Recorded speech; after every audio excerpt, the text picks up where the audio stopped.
అనకాపల్లి జిల్లాలో ఒక బాలిక మిస్సింగ్ కలకలం సృష్టిస్తోంది. అనకాపల్లి జిల్లాలో లోకవారి వీధిలో 4 ఏళ్ల చిన్నారి లోహిత ఇంటి ముందు ఆడుకుంటూ ఉండగా ఒక మహిళ ఎత్తుకుని వెళ్ళిపోయింది.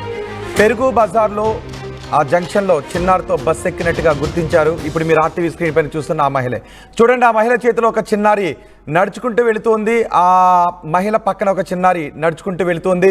పెరుగు బజార్ జంక్షన్లో చిన్నారితో కలిసి ఆ మహిళ బస్ ఎక్కిన దృశ్యాలు సీసీటీవీలో రికార్డ్ అయ్యాయి. ఈ మహిళ కోసం పోలీసులు బృందాలుగా గాలిస్తూ ఉన్నారు. ఆ మహిళ వెనకే ఆ చిన్నారి వెళుతూ ఉన్న దృశ్యాలు మీరు ఇప్పుడు ఆర్టీవీ స్క్రీన్ పైన చూడొచ్చు. అనకాపల్లి జిల్లాలో ఈ మిస్సింగ్ కలకలం రేకెత్తిస్తూ ఉంది. అనకాపల్లి జిల్లాలో చిన్నారి లోహిత 4 ఏళ్ల వయసున్న చిన్నారి లోహిత ఇంటి ముందు ఆడుకుంటూ ఉండగా ఒక మహిళ ఎత్తుకు వెళ్ళిపోతున్నటువంటి దృశ్యాలు